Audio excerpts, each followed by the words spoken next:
All right, go ahead and open Zemax. We're gonna start from scratch in Zemax today.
See how many people we've got. We've only got 12. 2 of them are me. So wait another minute or two as more people sign in.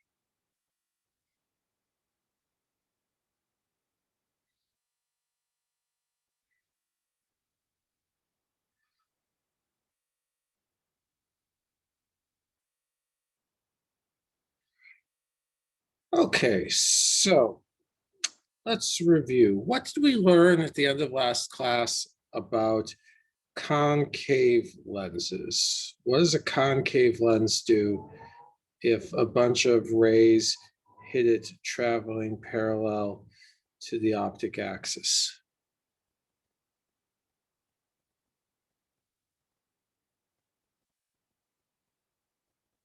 It diverges the rays. Yep, they all travel as though they were diverging from the focal point. And so that's what we're going to work with here. We're going to try to show that in Zemax. We're going to switch to Zemax and let's do that from scratch, meaning that let's just open up a blank file. If Zemax automatically opens up whatever file you were using previously, then just go up to the file menu and click new.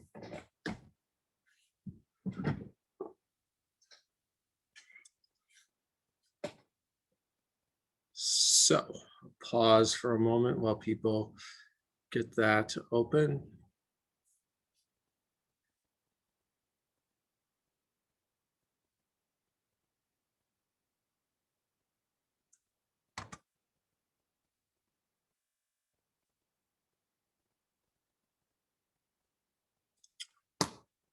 All right, so we're going to start off with rays traveling from infinity. And so our first layer thickness will need to be infinity. We're going to have, Dr. Small, yeah, we only see your background. We don't see Zemax. you don't see my screen? You don't see my Zemax screen? No, at least I don't. We're seeing your desktop. Oh, it swapped them for some reason. Okay, usually it's the other way around. All right, so now do you see Zemax? Yes. Okay, so our first layer thickness should be infinity because we have an object infinitely far away. But then we're going to need an air layer of some kind of finite thickness. And let's make this centimeters. So you just go down to units on the left and select centimeters. Then I want to have some glass. Let's make that 0.5 thick, and let's make that out of BK7. Now, after that, we can't put the image surface immediately after that. We have to put an air layer of some depth so that we have something for the rays to travel through. And let's make that another 10. And let's just look at what we've got so far. We've got absolutely nothing. Why? No aperture value. Well, it's not even the aperture value. We don't have any sort of diameter on these. So let's make these, I don't know, let's try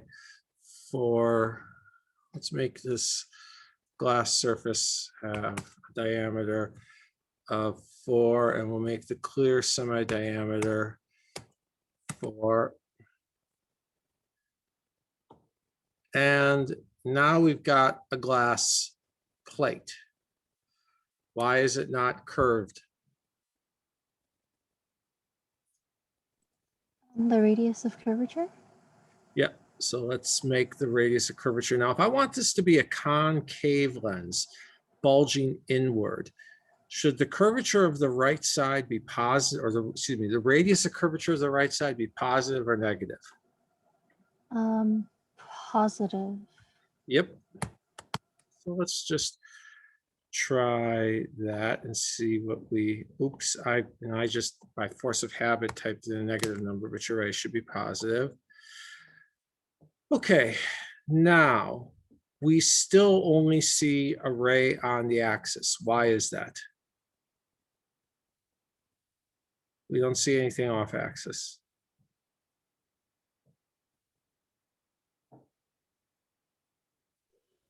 You should probably increase the number of rays, I'm assuming. Let's try that. Number of rays is 7. Why are they all on the axis? My previous answer, the aperture value. Aperture diameter, thank you. Okay. And now it does indeed look like the rays are spreading out. So let's just figure out, I'm gonna make, you'll see why I'm gonna make this first air layer a little bit thicker, basically because when I extrapolate, I want some more space to extrapolate onto. Right now, the rays are spreading out. If we want to see where they go to, then we do a quick focus. And since those rays, a quick focus always tries to figure out how to bring the rays together.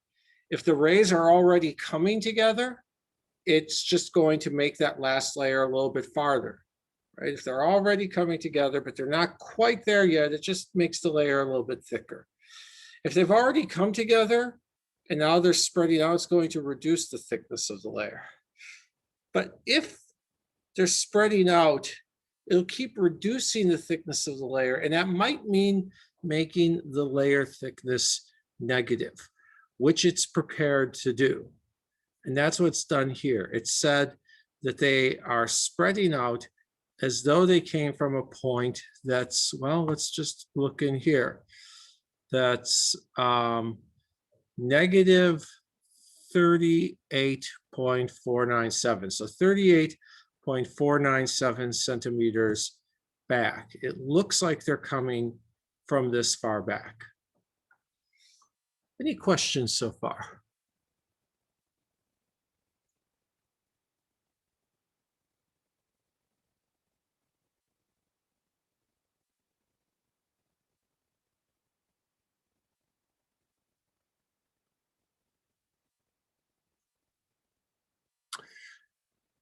Let's see, what was another property of those concave lenses? We know that if rays are traveling parallel to the optic axis, they will spread out like they're coming from a focal point on the side that they came from. How could I get this thing to collimate rays? How can I send rays of light into this lens and have them come out parallel to the axis on the other side?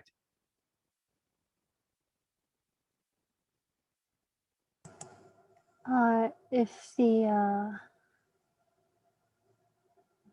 is it when it goes through the focal point?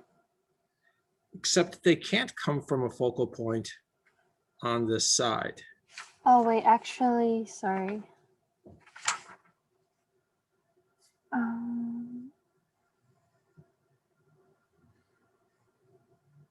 Wait, sorry, we want the rays to be parallel on the Right coming side. out the right side? Oh, okay. Yeah. So if I go back to what I had,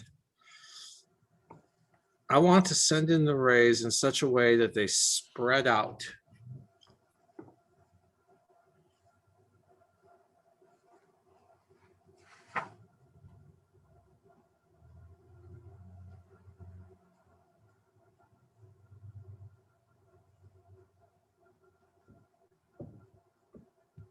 Don't think about Zemax. Don't think about what button we have to press or what number we have to enter. Just what would the rays have to do so that they go parallel to the optic axis after hitting the lens?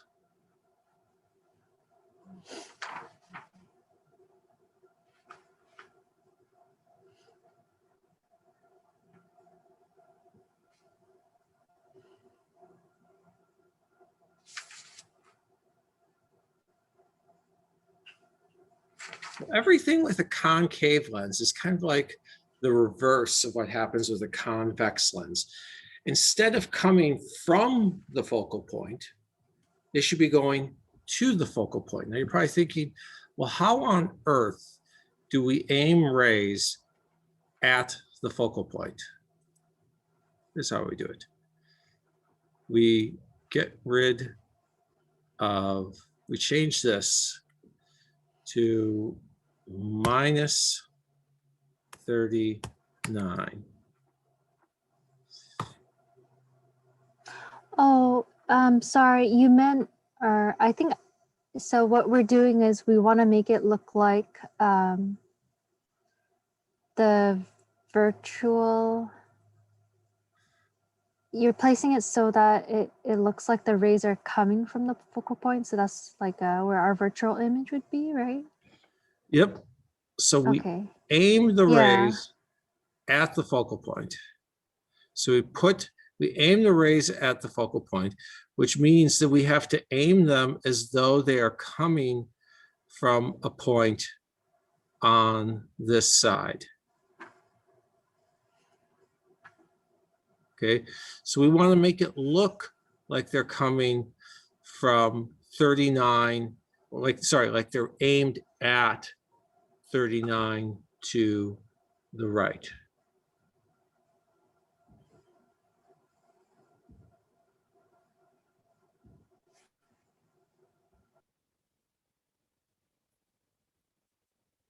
Let's change the display. If we aim them at that side,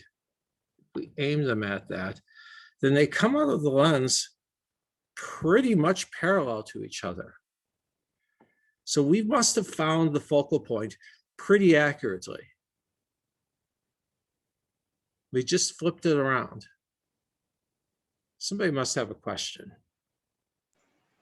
Sorry, could you go back to your lens data editor for a second? Yeah.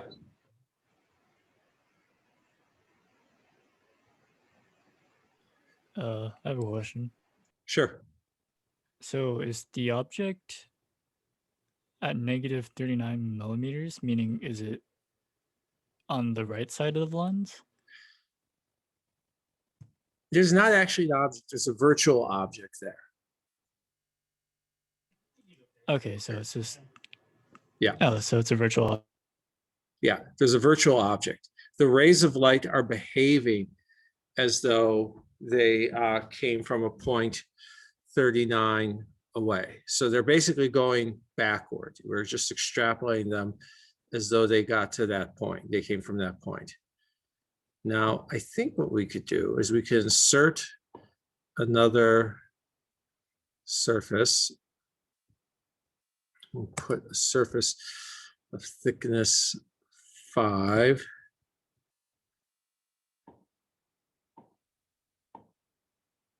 All right, we could put that surface there. But now here's the problem. They look as though they came from a point 39 to the right of this surface, not 39 to the right of here, but 39 to the right of this surface. And you see how the rays aren't quite parallel to each other anymore on the right side of the lens?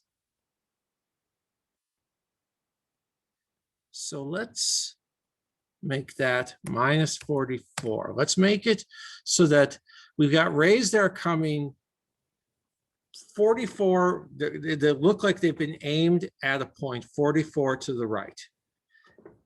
They're aimed at a point 44 to the right. So we're gonna have them travel through 5 centimeters of air just so we can see what's going on.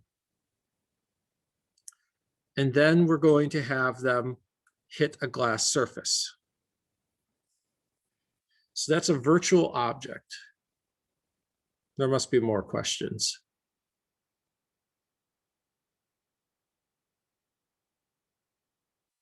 Somebody must have. Sorry, Sure. I think I just got lost from like the toggling of different settings and stuff. On the what? I think I just got lost from like all the new data that we put in. So the object, the original object or the real object is the one that's highlighted currently. I'm going to tile the window so I can have, Yeah. okay. So surface 1 is highlighted. Surface Mhm. 1 is just a point in the air. Okay, it's just a point in the air that we start visualizing from. We Okay. put in these imaginary air breaks either when we have a negative surface thickness here or an infinite surface thickness because we just want to visualize the rays. Okay, so Mhm. what we're saying is that this layer thickness is negative 44. That means that there is a virtual object 44 to the right of wherever we're going to actually start drawing rays. I'm going to start drawing rays right here, and they act as though they come from a virtual object over here. You with me so far? Yeah. Okay. Sorry, I know the definition of like a virtual versus a real image. Uh-huh. But I kind of don't follow as to why we're calling that a virtual object. If a virtual object is a point that, if a virtual image is a point that it looks like the rays are coming from, a virtual object is a point that it looks like the rays are going to.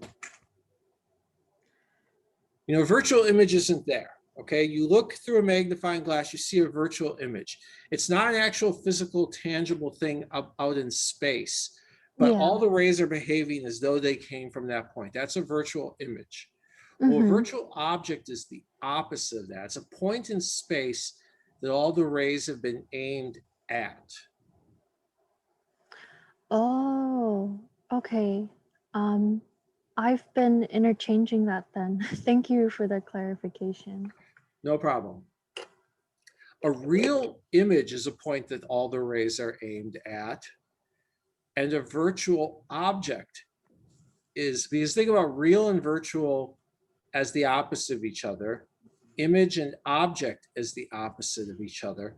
So a virtual object has to be just like a real image. A real image is a point that the rays get aimed at. A Yeah. virtual object is the same thing. It's a point that the rays get aimed at. And what So go ahead. sorry. That's So okay. is it like is it because I've never heard of virtual and real objects. So is it sort of like this or that, or is it solely dependent on the context of like, I guess what we're talking about? It's very contextual. Yeah, Okay, okay. Thank you. you're welcome. Anyone else? And so if we aim our virtual object at the focal length of the system, it should collimate the light, correct? If we aim our virtual object at the focal point of the lens, yes. Okay. And so I guess my question is, I'm a little confused on the difference when you changed the virtual object from -39 to -44. I couldn't really see. Well, originally we started. I'll change the display. Originally we started here. We had an object that's 39 to the right of this flat surface. Okay. And then I said, you know what? I want to have something before that flat surface. I want to have a few centimeters of air that the rays are traveling through, just so that I can see what's going on here. Okay. All right. And in order for that, if I'm going to add in a few centimeters, then I have to put the object even further to the right. If I want to add something on the left, but still keep the object at the same point, then instead of having the object being 39 centimeters to the right of where we start, I have to have it a little bit farther to the right of where we start, because it's not just going to be start, lens, collimated rays. It's going to be gap, lens, collimated rays. Got it. Yes, that makes sense. Other questions?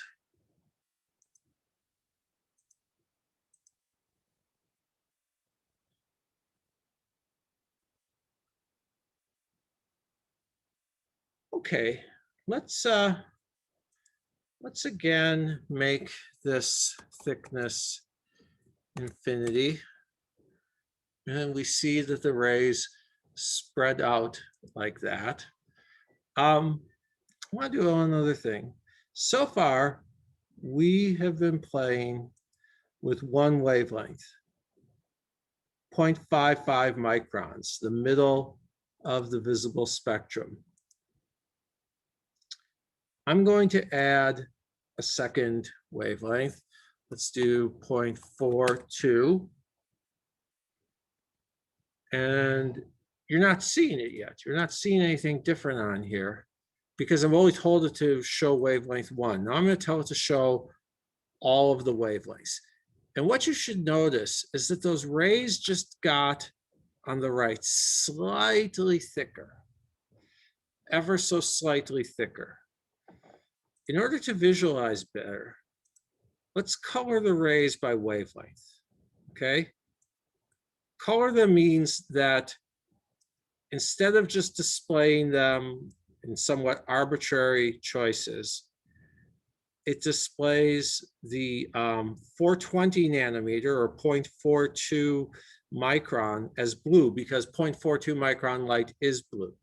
And it displays the 550 nanometer or 0.55 micron rays as green, because that wavelength is green. Let's add another wavelength. Someone pick a wavelength for me to add in here.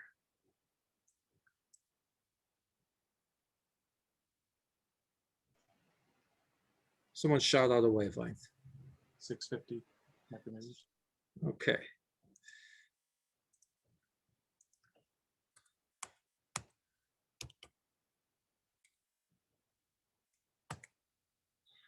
All right, and now we've got some red down here. Now, why aren't these rays exactly on top of each other? Because the index of refraction depends on the wavelength. Yep, the indices of refraction are not exactly the same. They're close, but they're not exactly the same. We know that if I annotate on here that 1 over f is equal to n minus 1 over r1 plus n minus 1 over negative r2. And since R1 is infinity in our setup, I'm just going to take that out. So it depends on the difference between n and 1. Now, how can we see? Let's try to figure out why it is. Well, you tell me which one is bent by more, red or blue? Blue.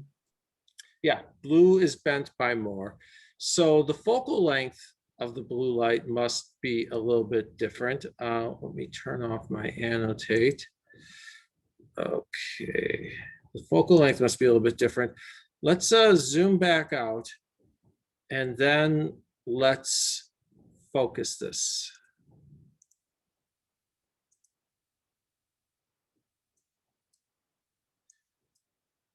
And indeed, what we see is that the red, green, and blue focuses are all a little bit different. So right now we're giving all of them the same weight. I'm going to focus on the red. So I'm going to give the blue 0 weight, and I'm going to give the green 0 weight. I'm going to focus entirely on the blue. And then I'm going to zoom out. And I will zoom back in on these. And we see that indeed, they do come to a focus at different spots. Let's try to understand why. Let's go into our libraries, material analysis, dispersion diagram. And by default, it goes with the first glass in the catalog. So we change it to go to BK7. Blue has a higher refractive index. And that's true of most materials, because most materials interact more strongly with blue light and even better with UV light than they do with most transparent materials interact more strongly with UV light than with infrared light. There are exceptions, but that's generally the case. Are there materials or more exotic materials with maybe more interesting dispersion diagrams? Oh, absolutely. If they have an absorption line, if we were looking near an absorption line, the dispersion diagram gets much more complicated. But generally for transparent materials, you want to be very far away from an absorption line. All right, and then metamaterials get even weirder. All bets are off with metamaterials. But, all right, for the blue light, n is bigger, so n minus 1 is bigger. So 1 over f is larger, which means f is smaller, which means it gets focused further back. We can verify that by first looking to see where the green gets focused, and then looking to see where the blue, it's not, well, yeah, it'll work. We've designed this so that it's going to go back. Here's the blue. And then finally, we can ask where the red gets focused. And the red gets focused farthest back.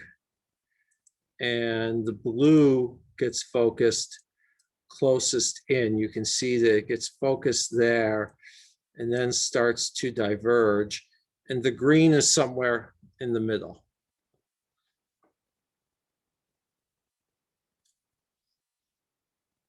Any questions on that?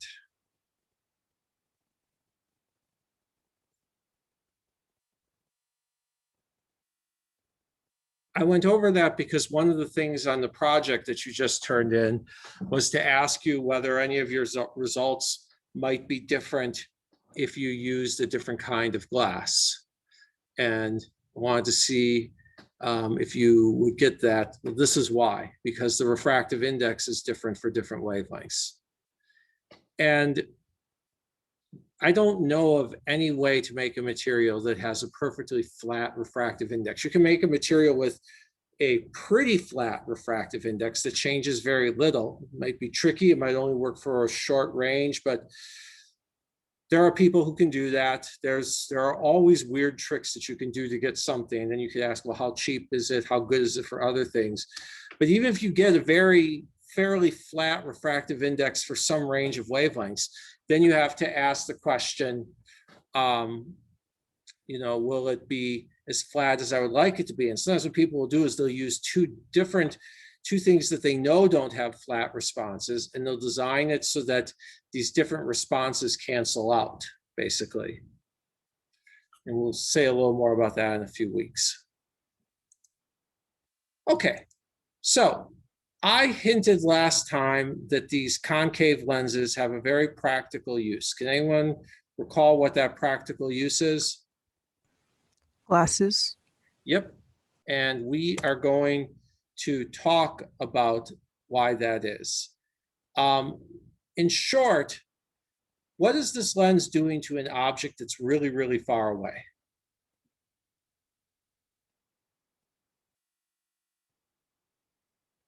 The rays are actually coming from infinity. What does it do to, what does it make? Where does it look like the rays are coming from, even though they're actually coming from infinity? Like from a finite distance? Yep. And I and presumably several of you cannot focus our eyes very well on things that are really far away, but we can focus our eyes pretty well on things that are close up. And so I want to spend some time now talking about the eye from an optics perspective. Dr. Small, can I ask a quick question? Yeah. So when we see an index of refraction in lab, is it because they measured that index of refraction with a red laser? Sebastian, is that you? That's me. Hi. Okay, I mean, you're not enrolled, but okay. What do you mean? When is it? I'm just, auditing the class. Anyway, but I'll take the question. So you say, is that because they measure it with a red laser? Is what because they measure with a red laser? The index of refraction, the values that we have, you said they differ depending on the wavelength that travels through the medium. And so are you telling me that when they give you an index of refraction from a lens, that they measured it using a red laser? I didn't say that. They usually measure with, it's common to measure with a handful of atomic emission lines from sodium. Those were traditionally very common standards for these calibrations. Okay. Nowadays, they probably use a few different lasers. Sometimes they do a broad spectrum measurement. It really depends. Got it. Thanks, Dr. Small. Okay, so the eye. From an optics perspective, here is the eye. We've got a few lenses.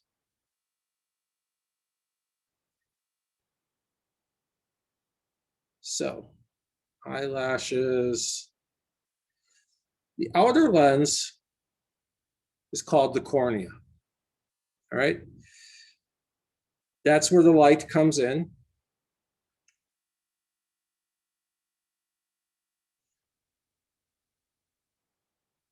Light gets refracted at the cornea. It gets refracted even more at the second lens. And none of these diagrams are very good or to scale. But light gets reflected even more at the second lens. This second lens is called the lens, or sometimes the crystalline lens. It's called crystalline lens, not because there's anything that's actually physically crystalline about it, but because if you were to dissect an eye, and I have dissected cow eyes, if you dissect a cow eye, it kind of looks like, I can sort of see why someone would call it crystalline, And so medieval anatomists, not knowing any better, called it the crystalline lens. And the thing about this crystalline lens is it's deformable. Let's talk about why that is. Let's start with the eye of a person with good vision who doesn't need glasses. A person with good vision who doesn't need glasses, well, refraction happens here at the front surface and then more refraction here, and then it gets focused onto the retina. And the retina is basically the eye's CCD camera. All right, the retina has a bunch of light-sensitive cells. There are two types, there's rods and there are cones, because some of them look vaguely rod-shaped and some of them look vaguely cone-shaped under a microscope. And the rods work at night. The rods are very, very light-sensitive. They're so light-sensitive that if you're outside in bright sunlight, even in not so bright sunlight, the rods are bleached. Okay, the rods, basically the signal is saturated. You know how if you point your cell phone camera at something that's really bright, initially the whole screen might just be white and then the camera adjusts. All right, so your rods, that means it's bleached. It got the signal is oversaturated, so it adjusted some parameters. Your rods are bleached during the day, they work great at night. The cones work not so well in dim light, but there are three types: red, green, and blue. They are sensitive to different colors, and they're why you have color vision. They're the reason why color vision works great during the day and not so great at night. And the fact that you only have one type of sensor working at night means that you can't easily distinguish colors in the dark. Of course, your cones are working somewhat in the dark, and so you have some color discrimination in the dark, but not as much. Now, all of these cells back here, these things are very, very hard to heal. Damage to them is very, very hard to heal. If I start saying too much, I'm going to get it wrong. All I'm going to say is that if there is damage to them, there are stringent limits on what an ophthalmologist can do. They keep pushing at those limits, they keep improving things, but there's a hard limit. Retinal damage is no joke. And that's why they're very aggressive in treating retinal disease.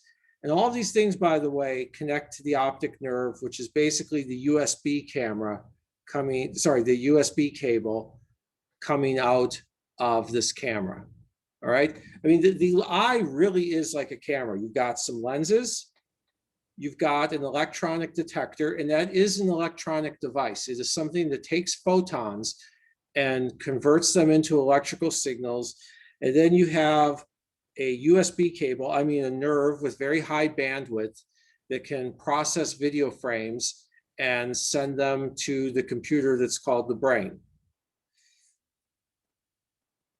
All right, so let's talk about glasses. Well, this is a relaxed eye.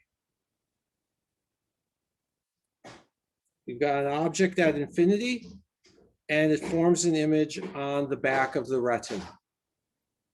And most objects, of course, nothing's literally at infinity. Even the most distant stars are a finite distance away. But if something is many, many focal lengths away, then it behaves basically like an object at infinity, and the image forms one focal length away. So this is one focal length from the lens to the surface of the retina. Any questions so far?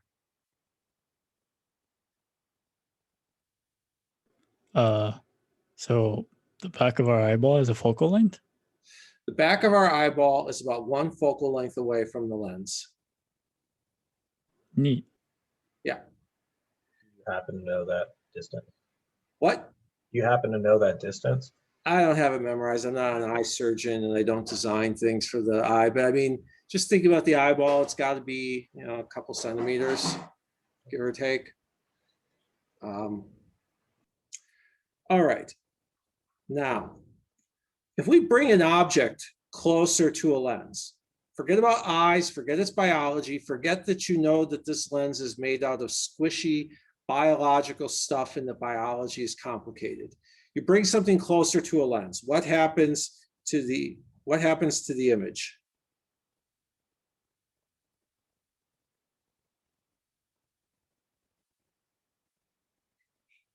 Under normal circumstances, under all the circumstances we've dealt with so far, what happens to an image when a object is brought closer to a lens? The focal length increases.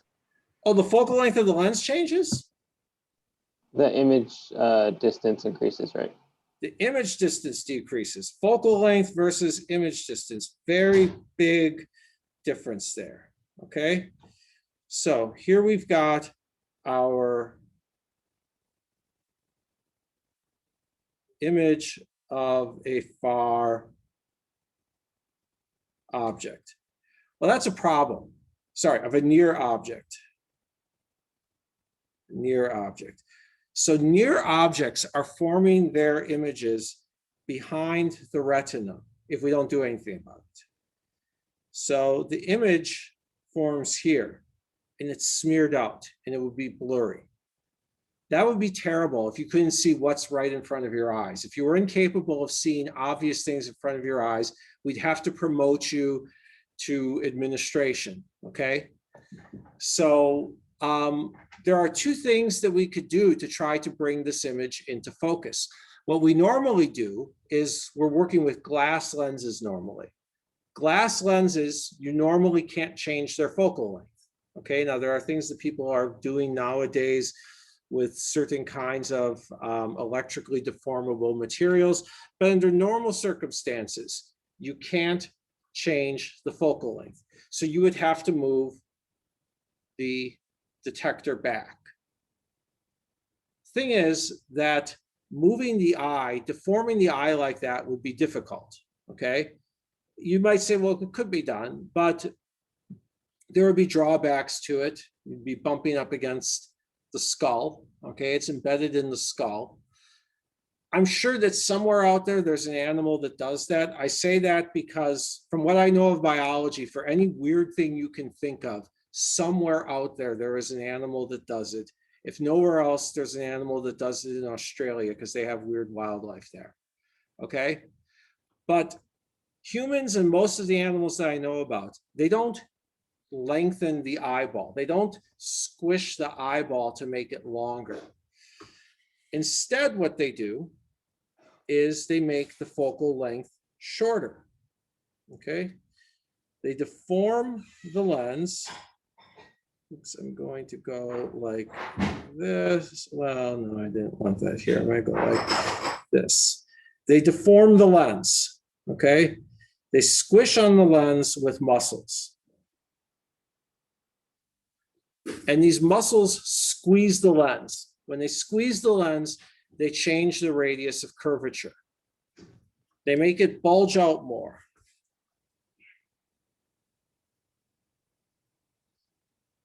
Smaller radius of curvature, smaller focal length. And so now, because it has a shorter focal length, the image gets pushed back. All right. And that is how you look at things that are close up. And you can actually verify that looking at things that are really close up involves muscles working. Just hold up something to your face. Hold something up to your face. First, relax your eyes. Just get your whole face really relaxed. I'm going to be like some guru. Relax your entire body. You are feeling sleepy. So relax your face just as much as you can. And then bring something up to your eyes. And really, you're going to probably find yourself squinting. Do you feel a little bit of strain in your forehead, maybe? Just a little bit of strain like around your forehead. Okay. There are a whole bunch of muscles that are working on that. And there are doctors who do nothing but perform eye muscle surgery. okay? The systems of muscles in your head are tremendously complicated for a whole host of reasons, some of them related to vision and deforming the lens, some of them related to the fact that we humans have incredibly expressive faces, okay? That's how we communicate with each other. We use it to our advantage in social situations. We use it while hunting. We have all sorts of ways of communicating with each other without making any noise so that we can hunt. So we have incredibly expressive faces, and having expressive faces means having really elaborate muscles, which means that there are entire surgical specialties that do nothing except operate on the face. And I don't just mean plastic surgeons trying to make an actor look small, look younger or whatever. I mean people who do nothing but say operate on the muscles of the eye for people who have diseases of the eye muscles. If you've ever seen a person who's cross-eyed or something like that, that's a disease called strabismus. Maybe disease isn't the right word. Maybe it's disorder, whatever. It's a medical problem called strabismus. There are doctors who do nothing but that. There are doctors who specialize in the jaw and its muscles and everything. The head and neck region have like a ton of surgical specialties with it. My point is that you can actually feel some strain in your forehead when you squint at something really close up. This is one reason why, if you don't have the right glasses prescription, or you don't have any glasses at all, even though you need them, you can get headaches because you're straining those muscles, and straining those muscles will cause headaches. Any questions so far? Yes, I have a question. So I understand that the eye muscles deform it to change the focal length to make things in focus. But does that mean that we have like, well, two layers, I guess is the right question, because the pupil also changes to let in different amounts of light. Oh, How does there that are affect many, it? many muscles working there. Yes, there's also the pupil, which will get really narrow at noon and really wide at night. There are muscles that change the pupil. There are muscles that just change the focal length. There are muscles that move your eyes left and right so you can look around, muscles that move your eyeball up and down so you can look around. Like I said, we have an incredible array of muscles working on the eye, on the jaw, on our facial expressions, muscles that we use to move our nose, muscles that we use in order to, say, breathe through our nose. We have a huge, there's a reason why there are doctors whose entire specialty is just operating on the tissues of the head. It's an incredibly complicated part of the human anatomy, even leaving aside the brain. Other questions? So does squinting also add additional like muscle strain to the lens, or is it just controlling the aperture? No, there's two very different things going on. There's contraction of the pupil. Okay, there are muscles that can contract the pupil to make it narrow or to make it wide. And then there are muscles that change the diameter, that change the radius of curvature of the lens. And when you squint, in principle, you can do both. Oh, okay, yeah, that's what I thought. But Thank you. mostly what you're going to be doing when you squint is you're going to be closing your eyelids. There's yet another set of muscles for that. The body has many, many specialized muscles there. So you can change the aperture through the involuntary muscles that are controlling the pupil. You can change the aperture through the voluntary muscles that control your eyelids. You can change the radius of curvature through both voluntary and involuntary movements. I mean, squinting can help you focus a little bit. I'm not an expert on any of those muscles. All I know is that there are many, many systems of muscles in there, and there is a reason why there are doctors who do nothing but eye muscle surgery. Okay. Now, when they do LASIK, okay, well, actually, let's back up a bit. So, fine. Healthy eye. Healthy eye means that healthy eye, good vision, distant objects are in focus. Some of us wind up having eyeballs that are too long. Okay? If our eyeballs are too long, then what happens is that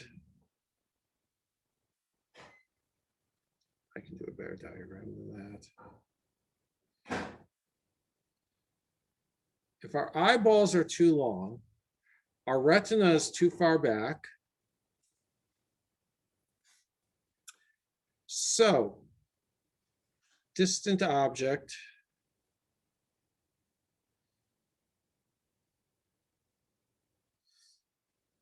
those rays come to a focus somewhere closer. Now, this is grossly exaggerated just to make the point.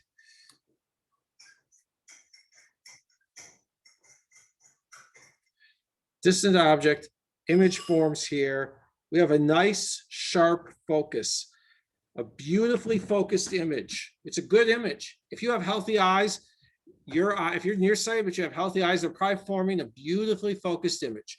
The problem is that that image is not on your retina. And by the time those rays of light get to your retina, they are spread out and everything is blurry.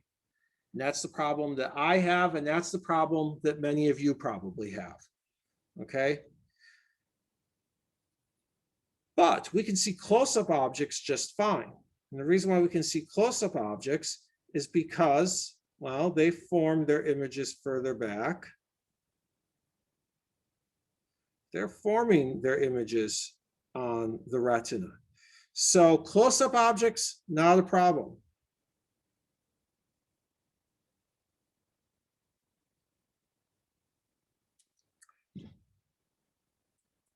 All right. So what are we going to do about this? There's basically two things that can be done about it.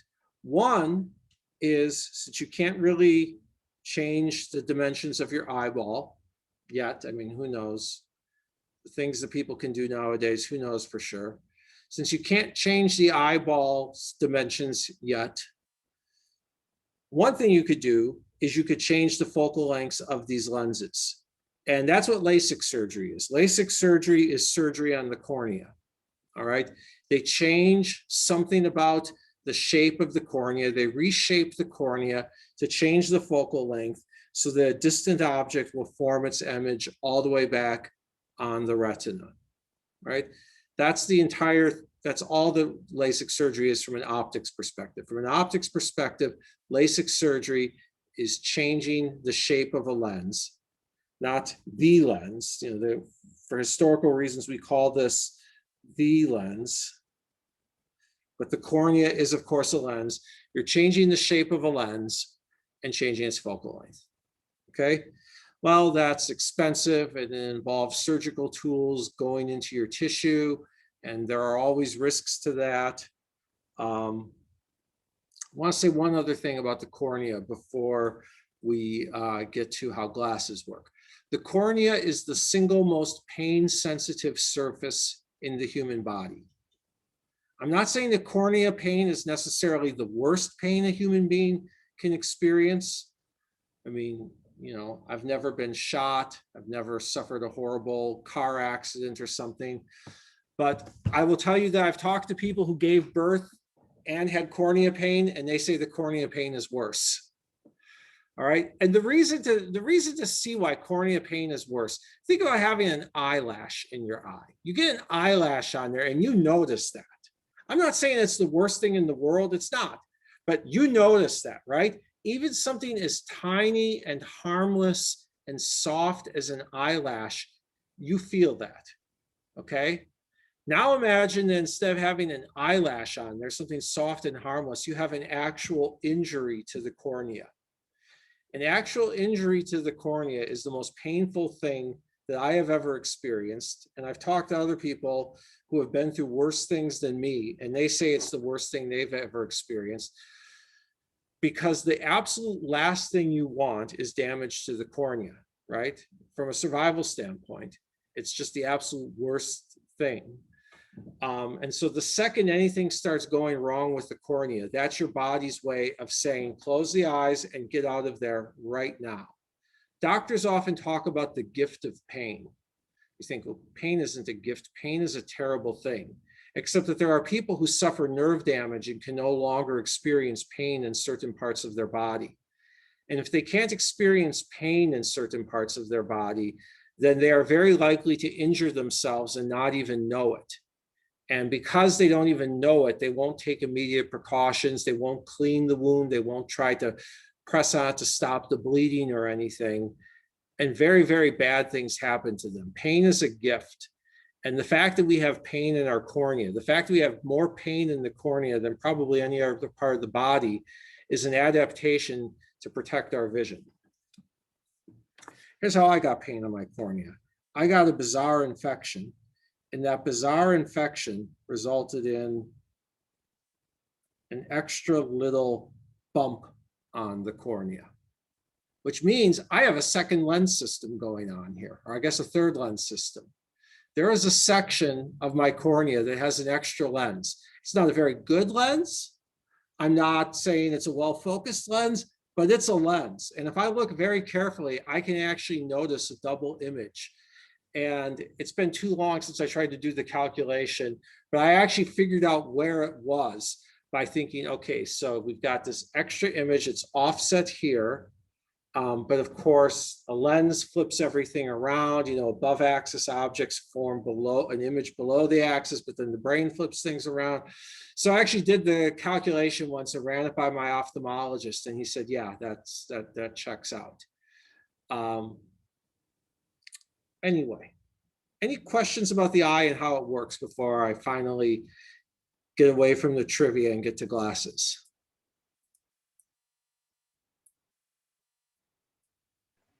My eye kind of hurts from all this eye talk. So there's a handful of doctors that I understand. I understand ophthalmologists because I do optics. I understand radiology because that's all. I mean, I understand. I don't claim to know radiology the way they do, but like I can look at what they do and sort of get this vague idea of what it means, you know. Not that I couldn't look at one of their images and say, oh yes, well that's clearly liver disease right there. But I mean, like I have some vague understanding of what their instruments do because, you know, it's physics. I can kind of understand some of the things the cardiologists talk about. Again, not that I can say, oh yes, well of course that's atrial fibrillation. You could tell that it's clearly atrial fibrillation because yada yada. But I mean, at the end, their work is about pumps and voltages and stuff. So there's a handful of branches of medicine that I can look at and sort of vaguely get why they do what they do and what it's about.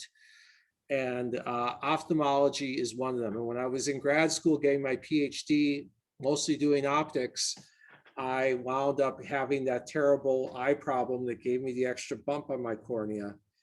And it was kind of neat to every month or so go, sometimes more than every month, help me, go and talk optics with my doctor. And then like at some point I had to get sunglasses and they were polarizing sunglasses. It's like, oh, cool. Now I can observe polarization effects in my environment. And okay, where was I? So glasses. All right. Well, like I said, the focal length is too short if you're nearsighted. Focal length too short, you can either change the focal length through LASIK surgery, or you can bring the object closer. And that's what glasses do. So glasses, usually the front surface is slightly curved outward. The back surface is really curved inward.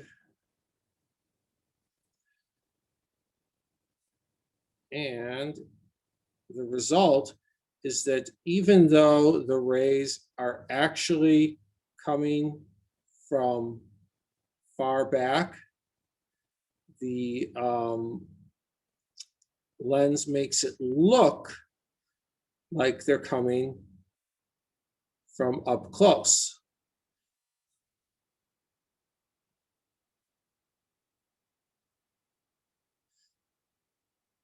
That close image is a virtual object.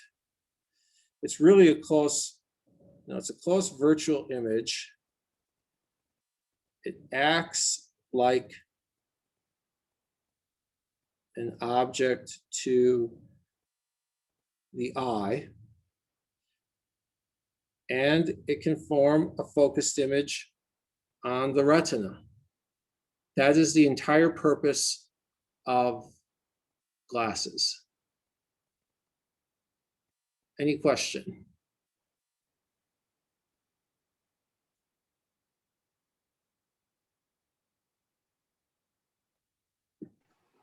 Can you talk about why the, I don't know what the effect is called. I think it's called like the pinhole effect or something like that. But like when you make a small hole with your finger or with your hands and fingers, and it like focuses stuff. Like if I just make a small hole and put it up in front of my eyes. Yeah, and then like if you look at something from a distance when you can't see it normally, it puts into focus. I wasn't aware of that effect. Let me try it right now. I'm gonna look at something on the other side of my house.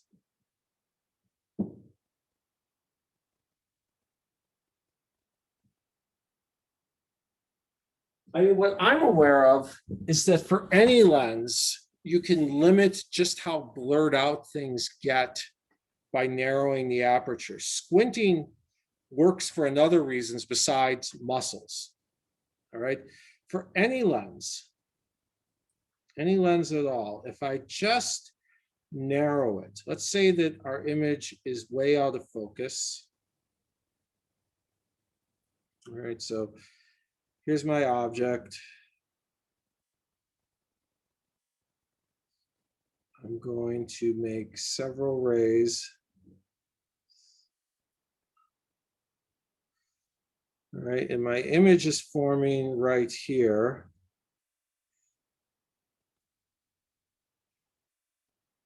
But my detector is back here.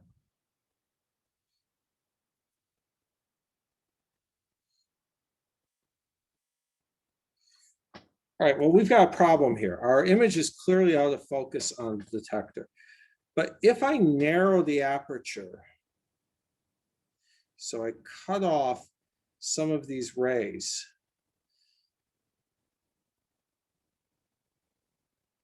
then I bring it partially in focus.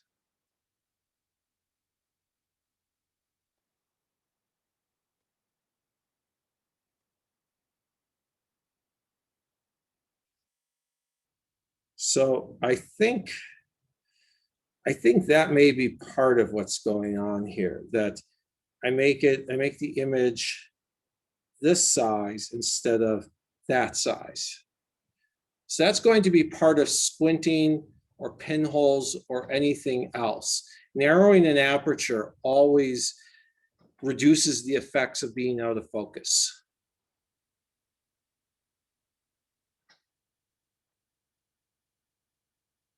Other questions?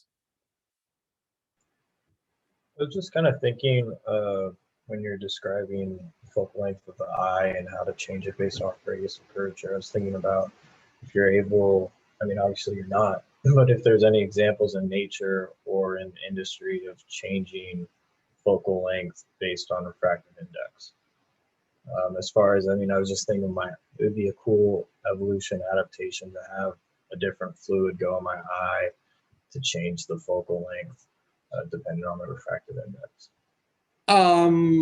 No, I don't think anybody would want to flush out the fluid from the eye and replace it with something else. Now, the question is there some animal out there that changes a refractive index by, I don't know, when certain chemicals get triggered or some instinct gets triggered and a different fluid enters its eye chamber? What I know of biology is that for any weird idea you can think of, there is some organism that in some bizarre circumstance does it. So could somebody someday find an organism like that? Who knows? Now you might ask, like, well, one idea I thought of was, say, something that's in land with air and then it goes in the water. Maybe it could adjust its eyesight. That's a good question. I don't know how amphibious animals do that, or for that matter, and by amphibious, I don't just mean amphibians like frogs, like let's say seals and walruses that spend some of their time on land and do have to worry about land predators sometimes, or penguins.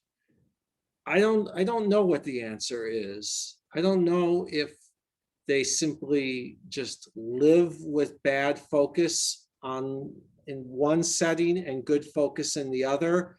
Like Leona suggested in the chat, maybe they rely on other senses in one environment, probably on land. I don't know. They might also be able to do greater deformations of their lens. That's possible. I don't know. I don't know if their lenses are more deformable so that they can achieve a wider range of focal lengths, or if their eyeball is deformable. I don't know. I can say that from a physical perspective, all of these things there's nothing physical that makes it impossible to have an optical system like that. I just don't know if biology has evolved a solution like that. Atranslucent membranes. What do you mean by that, Justin? Sorry, not atranslucent, just translucent. Like, doesn't that alter the focal length? No, translucent, if by translucent you mean like something that's kind of, It's like covers the eye. It's not perfectly translucent, right? Have you seen how some amphibious reptiles have like a third lens that covers their eye? I think that's just mostly blocking light. It's only partly transparent. That has no effect on the optical, or at least the focal length. Well, if it's partly transparent, we have bigger things to, if it's only partly transparent, so it's scattering and diffusing some of the light, we have bigger things to worry about than focal lengths. I know even less about reptilian eyes than I know about human eyes.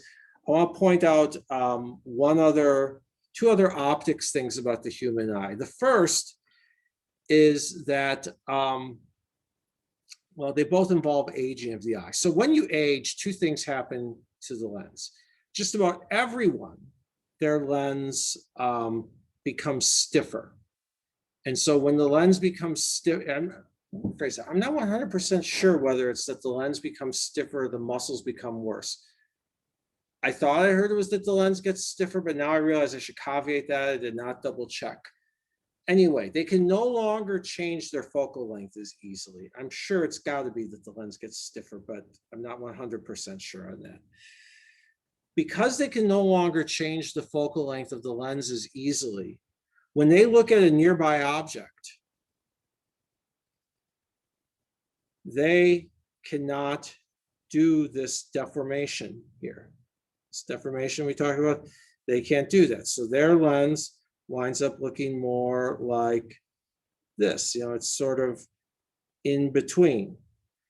And so in their case, those rays are going to get, whoa, I did not want that.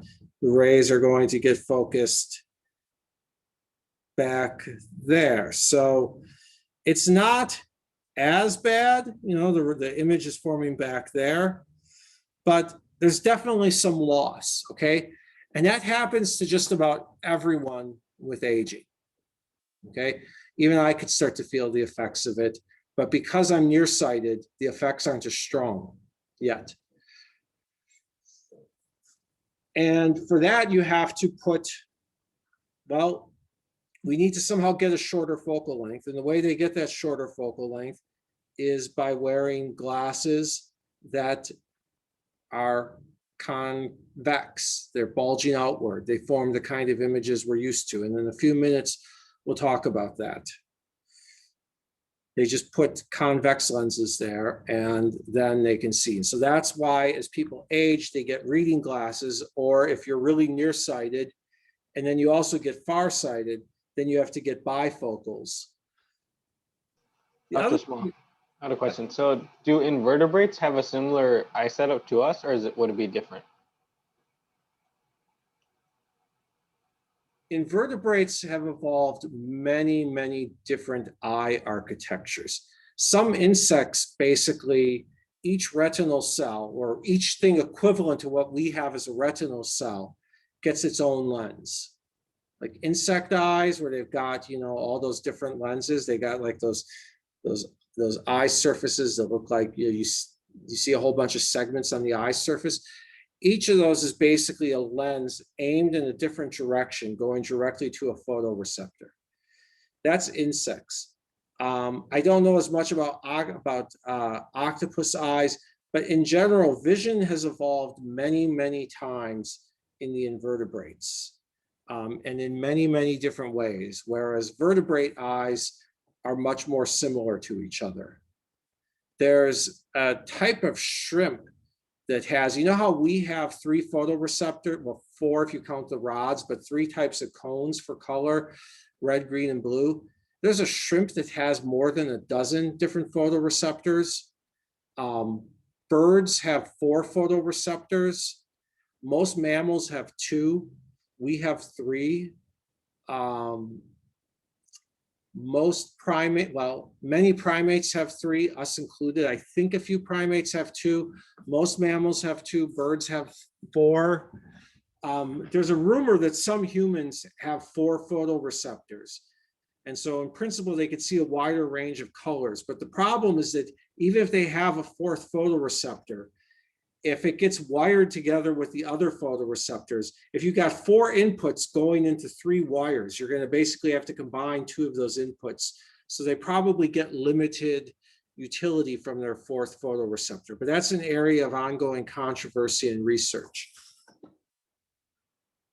Other questions? Eyes are cool, so we can do some Q&A on eyes, and if we get a little behind, we can catch up on Thursday.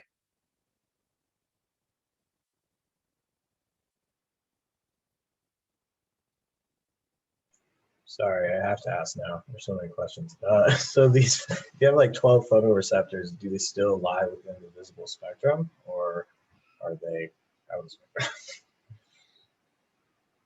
I don't know exactly. I mean, I doubt. Look, they're underwater, so they're not going to be able to see too far because, you know, water does. I mean, they're not going to be able to see vastly outside the range that we can see through. They're underwater, but they have really, really good discrimination. It's not always about seeing a wider range of wavelengths. It's about seeing differences that we would never notice. So if I were to just plot a hypothetical spectrum.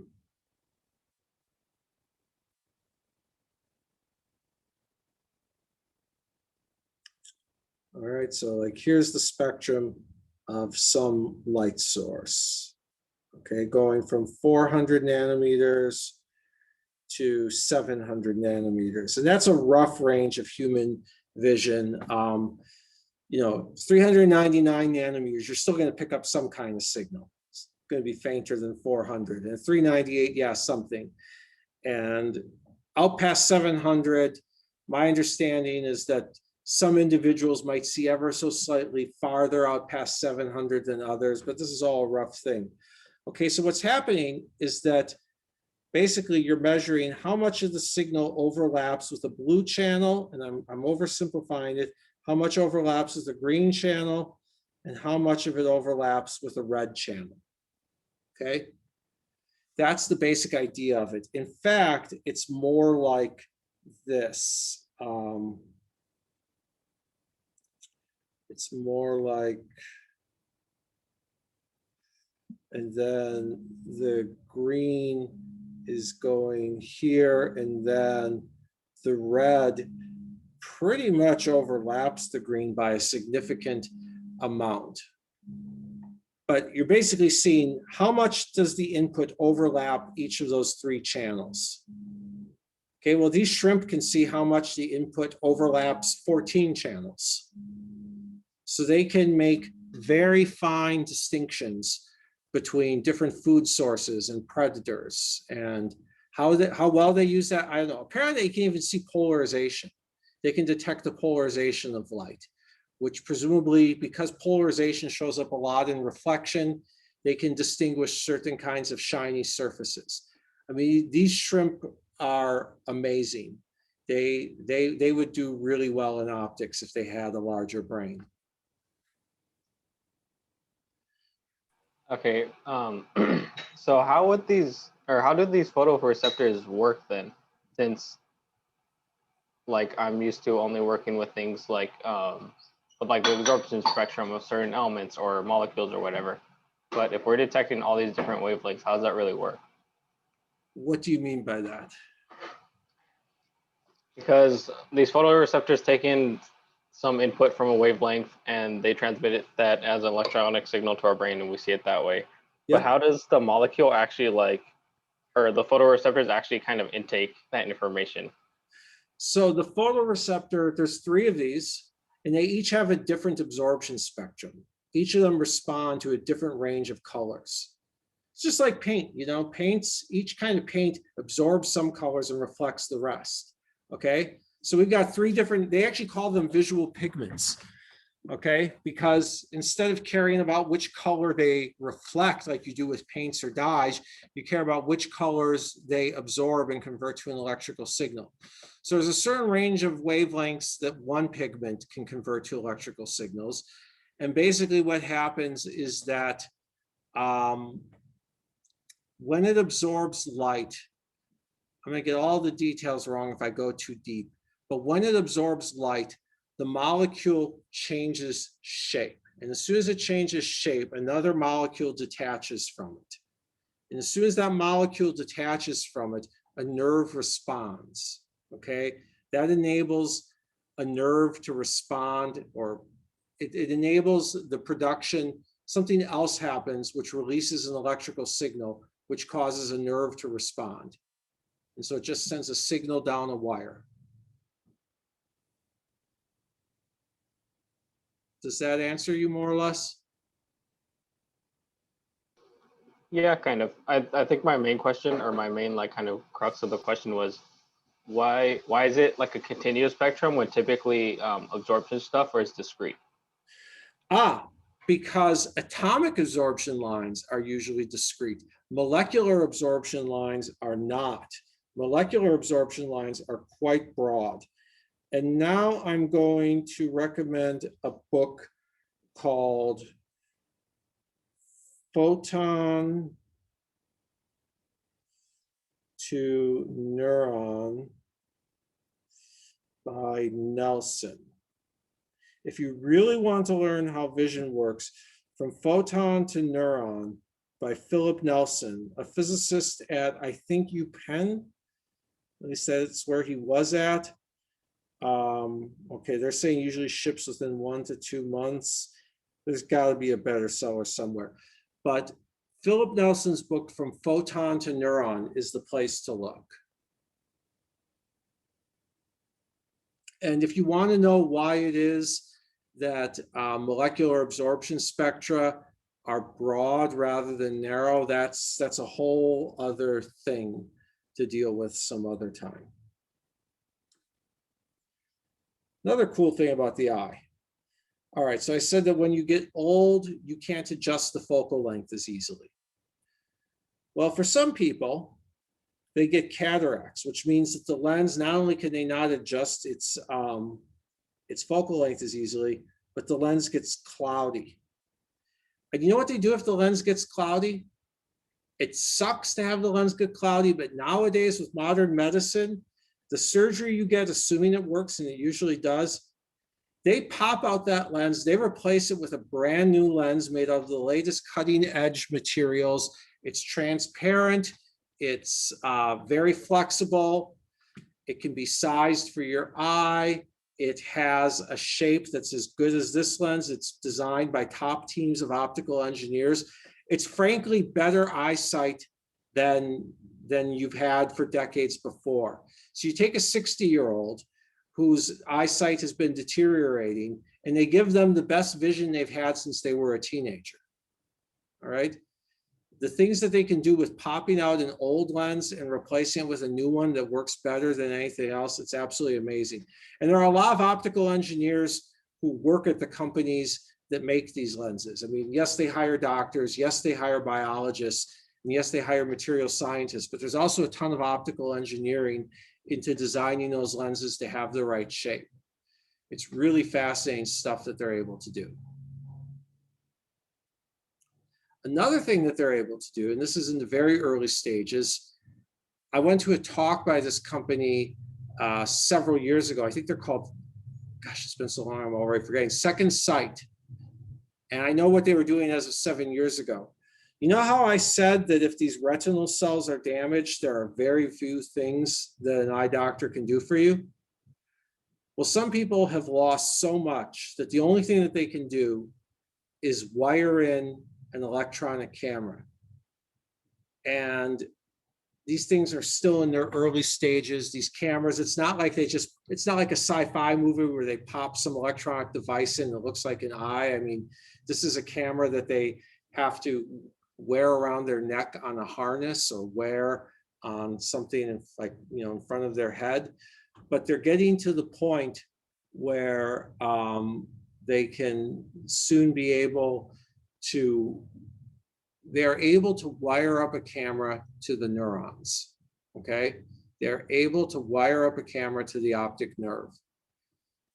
And the limiting thing is not the resolution of the camera, it's the ability of the electronic device to interact with the brain through the optic nerve. We're taking the world's most elaborate electronic hookup, and we're basically mashing some devices onto it, having no idea whether we're wiring the correct thing to the right pin, okay? And yes, we are taking steps closer to the cyberpunk world there. But they're able to do this for people who have lost all vision in an eye. And at this point, they can see vague shapes. They can kind of make out, at least as of several years ago when I went to a talk by them, they could kind of make out the fact that there was a face, but they couldn't see the details of that face.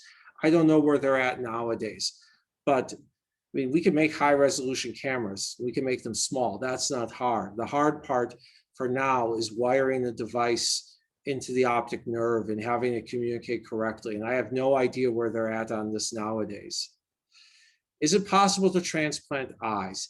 They cannot transplant a whole eye yet. Again, the problem would be wiring up the optic nerve. And if we could transplant eyes, like actually wire the whole thing to a nerve accurately, then we could probably cure paralysis. Because the hard part is taking something and wiring it to a nerve and getting it so that all of those signals communicate properly. If we could actually rewire nerves like that, not only could we transplant eyes, we could cure most paralysis probably, but we're a long way from that. What we can transplant is corneas. Corneas can be transplanted. And apparently nowadays, corneas can be transplanted with very little risk. It's a very short procedure. It works a lot better than some of the kinds of transplants they have to do. Most people don't wind up taking the heavy anti-rejection drugs. Again, I'm not saying this is all perfect. If you were to go talk to a corneal surgeon, they could give you a whole bunch of caveats. I'm just saying it's pretty amazing what they can do to repair this optical device and swap out some parts nowadays. Let's take a break, and then when we come back, let's take a 5-minute break, and then we'll start talking about lens combinations.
What, Adrian?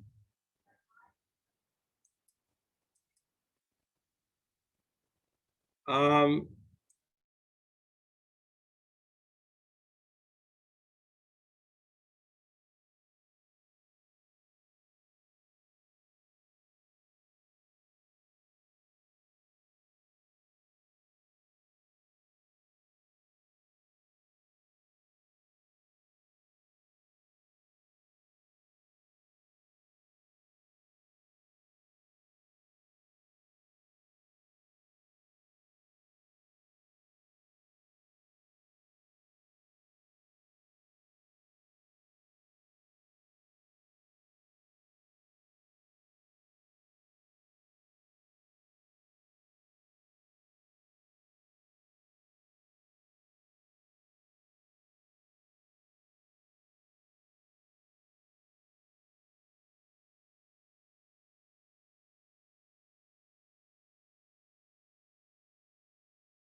no, that's not.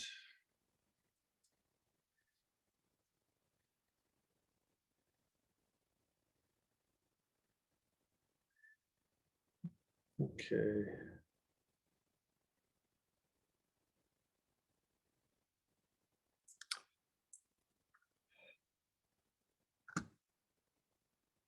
Okay, for some reason, the website, I got the wrong URL there first. So this is the device that they wear these days.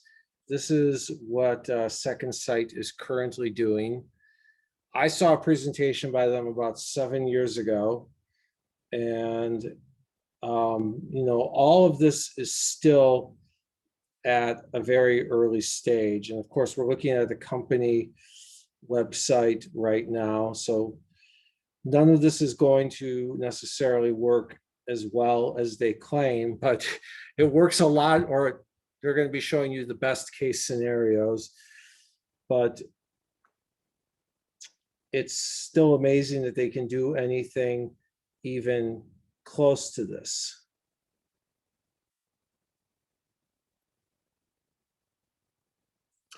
When I last saw it, the camera was not yet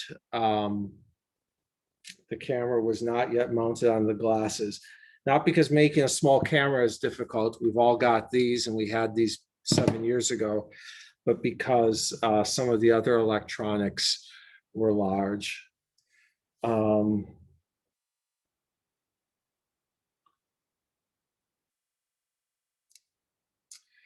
They can experience light perception, contrast sensitivity, and some amount of independence. They're not necessarily reading letters or whatever. I also double checked the American Optometric Association, and indeed one of the reasons why reading is harder in old age is because the eye becomes less flexible, although the Mayo Clinic website says that there are also other factors. Biology is complicated.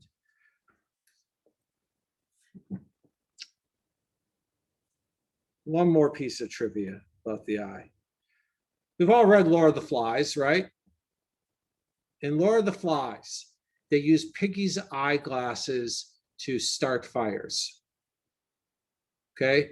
Piggy was horribly nearsighted, and they were able to focus sunlight with his glasses. What's the problem with that?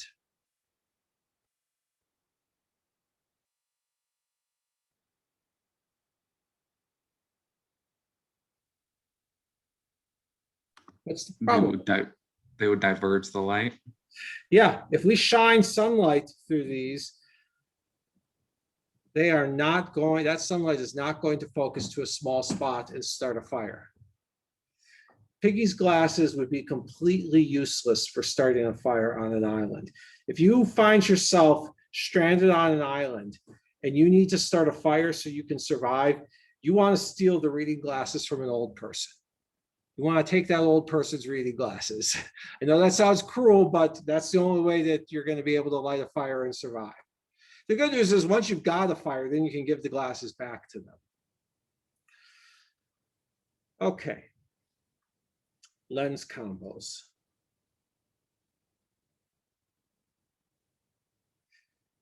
Well, here's a really simple lens combo. We could just start by taking two lenses and putting them together with focal lengths f1 and f2. And we know that if we had an object at a distance s1 equal to f1, then those rays of light, when they hit the lens, will go parallel to the optic axis. And then because they're going parallel to the axis when they hit the second lens, they will form an image at a distance s2 equals f2. So 1 over s1 plus 1 over s2 equals 1 over f1 plus 1 over f2.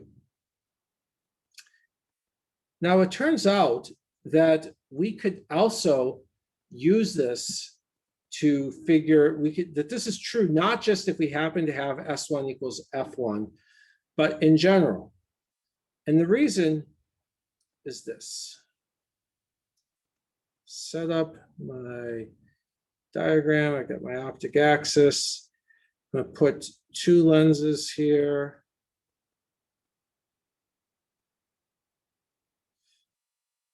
Okay. Put an object here. So this object is at a distance S1A, I'll call it. We'll say this has focal length FA and this has focal length FB. Well, those rays of light are going to be focused as though they are forming an image right here at a distance S2A. And 1 over S1A plus 1 over S2A equals 1 over FA. But now we've got these rays of light pointed at something right here. What does that remind you of from earlier today? From the beginning of class?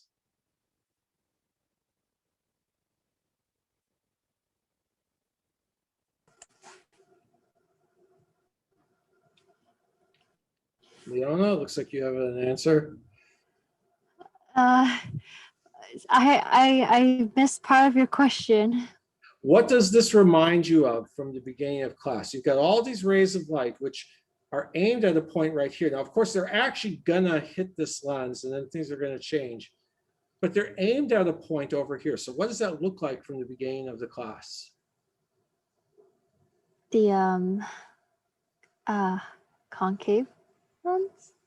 Well, I don't see anything concave in this diagram. Virtual? No, yeah. Oh, I see. Yep. So it looks to me like lens B says, hey, we've got a virtual object at S1B equals negative S2A. All right, as far as lens B knows, we've got a virtual object over here, and it says it's at a negative distance. So 1 over S2A plus 1, sorry, S1A, my bad. Blah.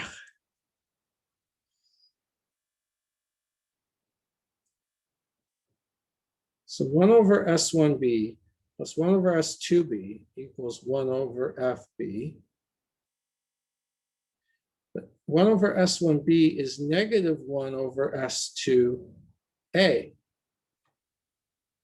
right? Because S1B is negative S2A. So I could write negative 1 over S2A plus 1 over S2B equals 1 over FB. And then I could add these two equations to each other. I get 1 over S1A plus 1 over S2A plus negative 1 over S2A plus 1 over S2B equals 1 over FA plus 1 over FB.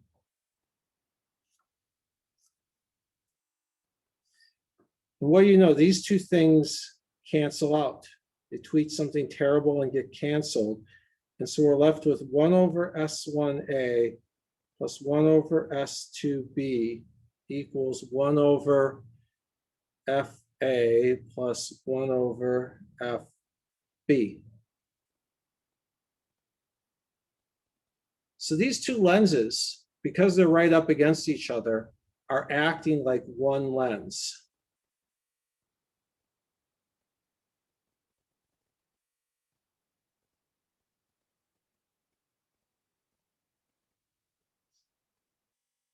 I'll write it on the next page. 1 over the effective focal length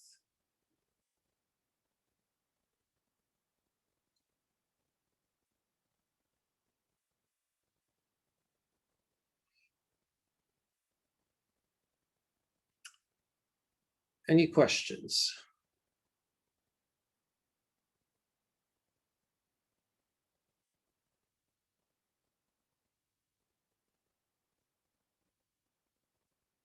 Can you scroll back up, please? Can I what? Scroll back up. Thank you.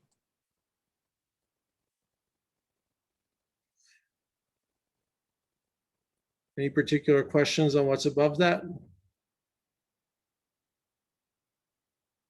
Nope. All right, well, that's all well and good for things that are right next to each other. But what we would like to be able to do is to take more general lens combos, lenses that are farther apart from each other. So now we're going to have FA, FB, and they're separated by a distance D. And we want to know what the effective focal length of that combination is. And you may be thinking, well, we could try to define it. I'm going to run through some wrong ideas. You might say, well, we could define it by saying that, you know, here's S1 and here's S2 and 1 over S1 plus 1 over S2 is 1 over F effective.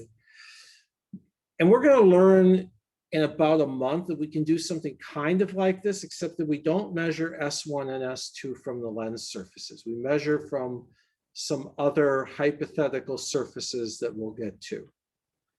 All right, so that won't work. And I guess the best way to see it is if I were to put the object at infinity, right? It could get focused there, and then it would come to a focus there at a distance that is definitely not the focal length of the system, okay? What we would really want to do is we want to work with some other relationship that involves the focal length. So we're going to go to a relationship that I derived a week ago. We're going to first do it for one lens, and then we'll do it for two, and then we'll be out of time.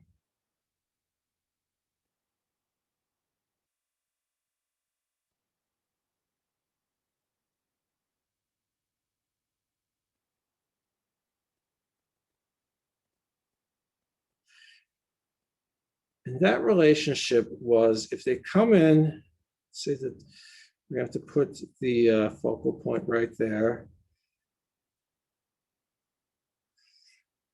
If they come in making an angle theta,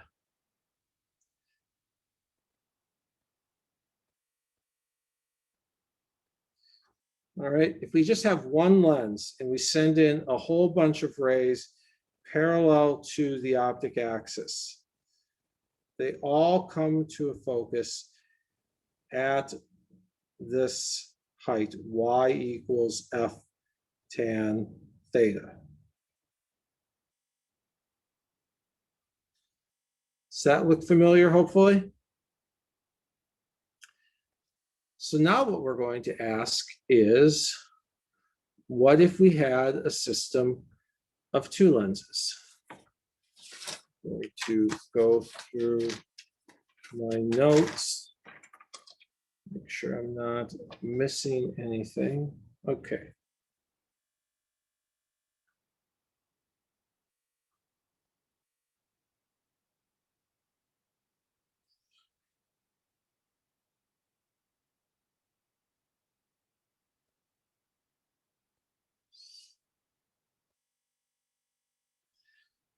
So I'm going to separate these lenses by a distance d, and they're going to have focal lengths FA and FB, and we're going to send in rays parallel to the axis. And we'll say that this one went through the focal point.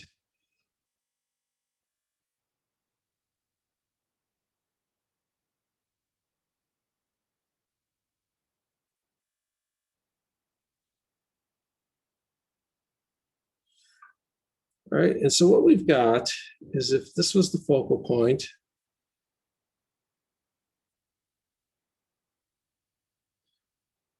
then this is distance FA away. And then this distance we call S1. And those rays are going to form an image somewhere. Oops. Those rays are going to form an image somewhere.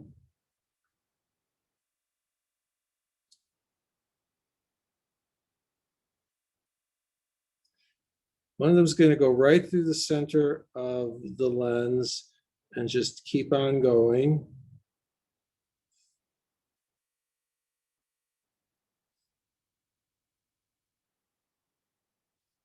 And I did not do this at scale. We're going to get an image somewhere out there. The whole idea is that the image forms somewhere on the right side, and wherever it forms, we say that this y is equal, this is y, and y equals f tan theta. Okay, that's our entire goal.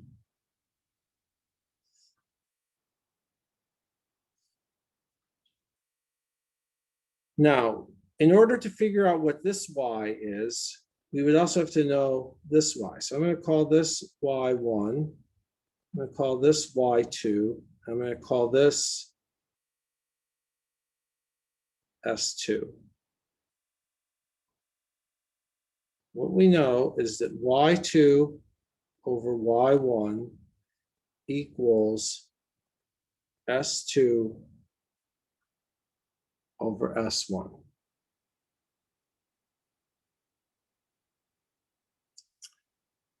And so now we just need to figure, we know that.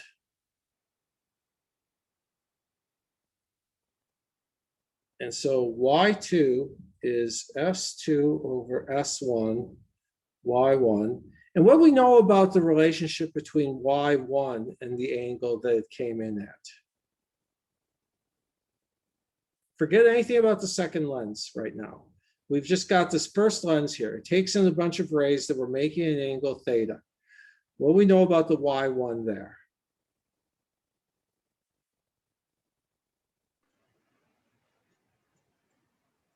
That F tan theta as well. That's FA tan theta. Now you might say, well, would this Y2 be FB tan theta?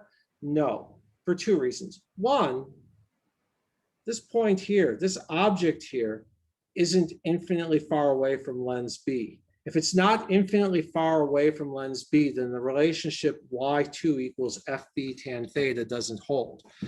Another way to think about it is, well, what is tan theta here? Because one of the rays is making this angle and another ray is making that angle. And one of them is making an angle that's equal to 0. And then there's going to be some ray that makes that angle. So all of these rays are making different angles, yet they all come to the same y distance from the axis over there. And so because they all come to the same y distance from the axis over there, we can't just say that y2 is equal to FB tan theta. But we can say that y2 is S2 over S1 FA tan theta.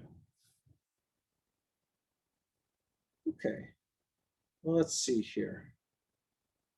What else do we know? We know the thin lens equation. We know that the thin lens equation holds. At least we're assuming the thin lens equation holds. We know that 1 over S1 plus 1 over S2 is equal to 1 over FB. And S2 over S1 plus 1 equals S2 over FB. If I just multiply both sides by S2, so S2 over S1 equals S2 over FB minus 1. Okay, well, that's somewhat helpful.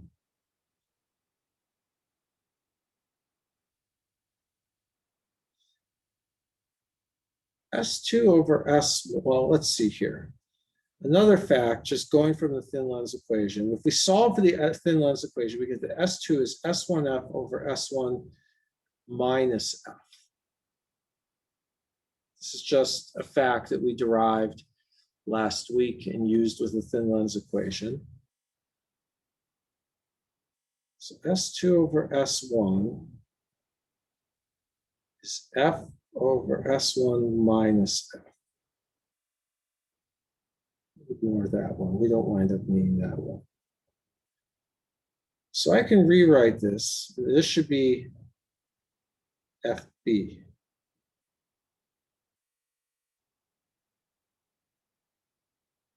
So that's going to be FB, FA, tan theta over S1 minus FB. The only thing is, what's S1? We want to somehow get a formula that only involves FA, FB, and D. We've got FB, we've got FA, but we've got this S1. Is there a relationship between S1 and the focal lengths and the separation between the lenses?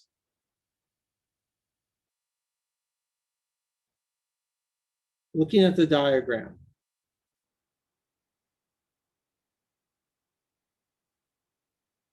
S1 equals D minus FA. Yep, S1 is equal to D minus FA. So if I put all that together, I've got that Y2 is equal to FB, FA, tan theta over D minus FA minus FB. And by definition, that's equal to our effective focal length times tan theta. And in the last 60 seconds, cancel out the tan theta.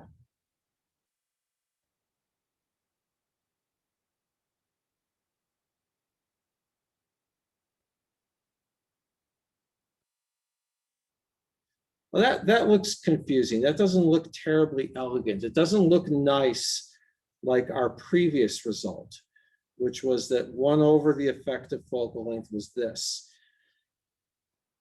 But let's just take 1 over all of this. Let's flip both sides upside down. And I'm left with D over FB FA minus FA over FB FA minus FB over FB FA. And you know what? I got a little sloppy with minus signs.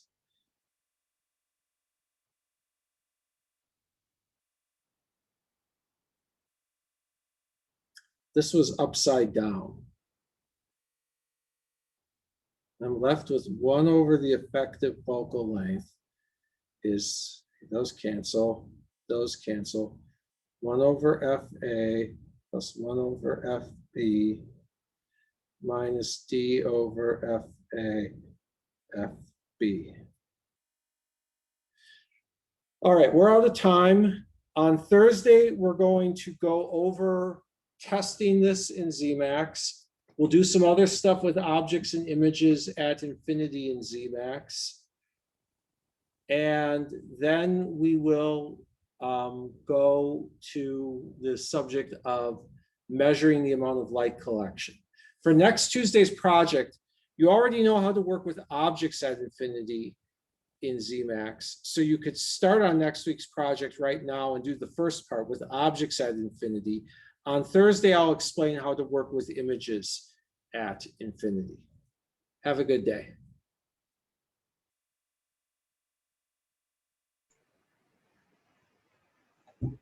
Do you mind sticking around, Dr. Small, once everyone leaves so I can just ask a quick question?